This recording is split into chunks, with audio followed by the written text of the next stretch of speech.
Evening ஸ்நாக்ஸுக்கு இது வரைக்கும் செய்யாத புது ரெசிபியை பண்ணி கொடுமா அப்படின்னு சொல்லிட்டு பசங்க கேட்டிருந்தாங்க. சரி நானும் கேரளா கலத்தப்பம் செய்யலாம் அப்படின்னு சொல்லிட்டு ட்ரை பண்ணியிருந்தேங்க.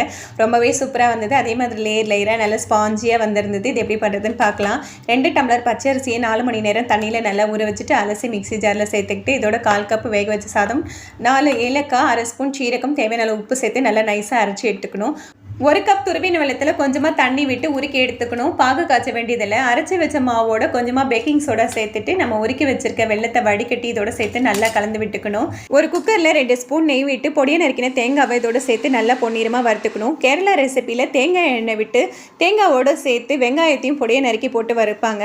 நமக்கு இந்த தேங்காய் எண்ணெய்லாம் செட் ஆகாதுங்க. இனிப்புன்னு அதில் நெய் தான் இருக்கணும். குக்கரில் பெல்ட் வெயிட் எதுவுமே போடாமல் இந்த மாதிரி மூடி போட்டு ஸ்லோ ஃப்ளேமில் 30 நிமிஷம் வேக வச்சு எடுத்துக்கிட்டு இந்த மாதிரி ஒரு கம்பி வச்சு வெந்துடுச்சு அப்படின்னு பார்த்துட்டு எடுத்துடலாம். எங்கள் வீட்டில் அவ்வளோவா டேஸ்ட் யாருக்கும் பிடிக்கல. ஹஸ்பண்ட் நம்ம ஊர் கொழுக்கட்டை டேஸ்ட்டு தான் இருக்குது அப்படின்னு சொன்னார். இந்த எக்ஸ்பீரியன்ஸ் உங்களுக்கு இருக்கான்னு கமெண்ட் பண்ணுங்கள்.